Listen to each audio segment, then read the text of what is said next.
السلام علیکم، your on year. وعلیکم السلام، محمد احمد گجرات انڈیا سے بات کر رہا ہوں سر۔ جی جی فرمائیے۔ مفتی صاحب کو اور آپ دونوں کو سلام۔ وعلیکم میرے السلام۔ دو سوال ہے، ایک مفتی صاحب کے لیے، ایک پرویز محمود صاحب آپ کے لیے۔ جی پرویز محمود صاحب، اگر آپ کا موبائل نمبر مجھے مل سکے تو پلیز مجھے سینڈ کر دینا۔ میرا موبائل نمبر ہے 9879784300۔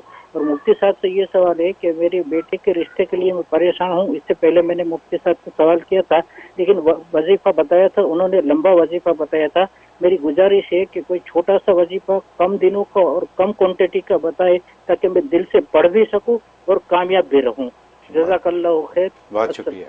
وعلیکم السلام۔ جی اب کام بھی اتنا بڑا کہہ رہے ہیں، وظیفہ چھوٹا سا مانگ رہے ہیں کیونکہ شادی والا کام، رشتہ کام چھوٹا نہیں ہے، بہت بڑا کام ہے، نصیب کھلتے ہیں، آسمانوں سے فیصلے ہوتے ہیں۔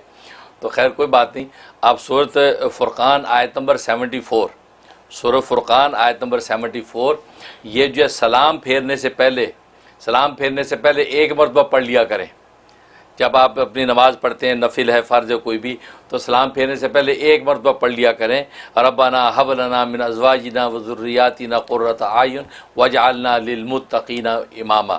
یہ ایک دفعہ پڑھ کے اب سلام پھیرا کریں۔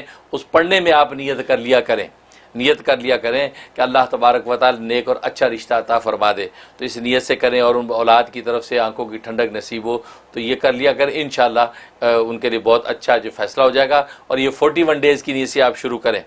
میں بعض بار ڈیز بتا دیتا ہوں، 71 ڈیز، 90 ڈیز، اس کا یہ مطلب نہیں ہوگا کہ 90 ڈیز کے بعد ہی کام ہوگا، کام اگلے دن بھی ہو سکتا ہے، لیکن میں میکسیمم بتاتا ہوں تاکہ آپ اللہ تبارک و تعالی کی طرف متوجہ رہیں، کیونکہ وظائف و اذکار کا اصول یہ ہوتا ہے کہ جب انسان اللہ کے حضور میں بیٹھ کے وظائف پڑھتا ہے تو سب سے پہلے انسان کی اپنی کثافت دور ہوتی ہے، اندر کی کثافت اور روحانی گندگی صاف ہوتی ہے، پھر اس کے بعد جو ہے اس کے اوپر جو ہے اللہ لطافت کو ظاہر کرتے ہیں، اب نورانی لطافت اس کے اوپر ظاہر ہوتی ہے، اب لطافت ظاہر ہونے کے بعد اب اللہ تبارک و تعالی اس قبولیت کی خوشبو چھڑکتا ہے۔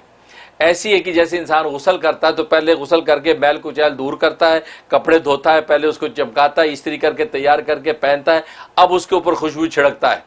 تو وظائف کا بھی یہ اصول ہوتا ہے کہ جس کی کو پہلے سے لطافت انوارات حاصل ہیں وہ پڑھتا ہے تو دوسرے دن کام ہو جاتا ہے، اور کسی کو یہ ہے کہ اس ذکر و اذکاری سے اس کی روحانی جو کثافت ہے وہ صاف ہوتی ہے، وہ اندر کی سیاہی صاف ہونے کے بعد اب انوارات ہوتے ہیں، اب جب انوارات ہوئے اب اللہ کی قبولیت کی بارش اس کے اوپر برستی ہے اور پھر وہ اس کا کام ہو جاتا ہے۔ اس سے ایام اور دن سے پریشان نہیں ہونا چاہیے، لیکن شروع کر دے، جب اللہ سے مانگنا ہمارا کام ہے، عطا کرنا اللہ کا کام ہے۔ بہت شکریہ۔